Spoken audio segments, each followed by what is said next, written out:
As I said, I was on Bataan for approximately 3 weeks when General King ordered the surrender of Bataan. I, along with my battalion that I was attached to, was surrounded by the Japanese soldiers. They took all our arms, naturally, and then pushed us back out on the road near Marvelis.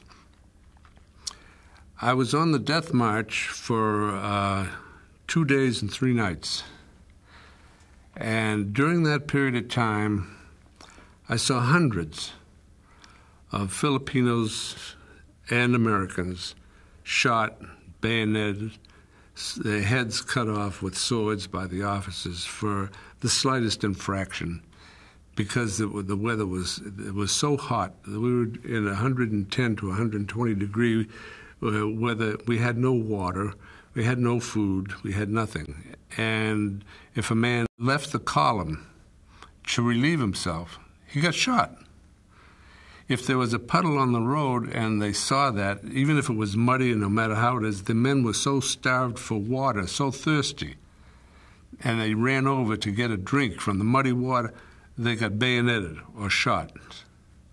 On a 100-mile march, there were some 60,000 Filipinos. During the course of that march, 12,000 Filipinos were killed and 600-odd Americans killed. And figuring that out statistically, that's approximately 1 soldier or 1 human being every 30 feet. And that, when you look at it now, it's pretty ghastly and pretty cruel. I knew I couldn't take this I wasn't going to last long myself. So during a rainstorm, there was a lot of lightning and thunder and a lot of noise. I dove off the side of the road and into the jungle and worked my way deeply as I could into the jungle and get away from the column. It took me approximately 4 days, I believe it is now, to work my way back to Marvelis, which is the closest that I could get to Corregidor. And I gathered up some wood and debris that was there, tied it together with anything I could find, and worked myself out into the bay and swam back to Corregidor.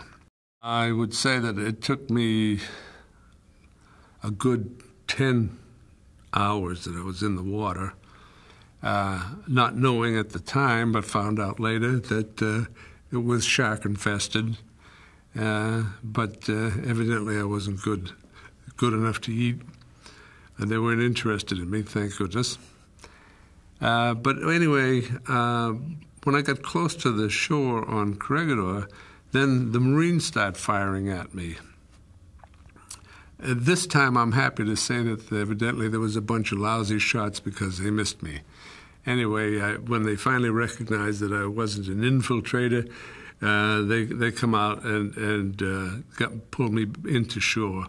And luckily, because I was pretty well gone by the time I got close there. There is a picture of me in the National Geographic magazine showing a bunch of GIs out in front of the tunnel, and I happened to be in the front with my hands up. It was a propaganda film, a picture by the Japanese, and I don't know how I managed to get there, but I did.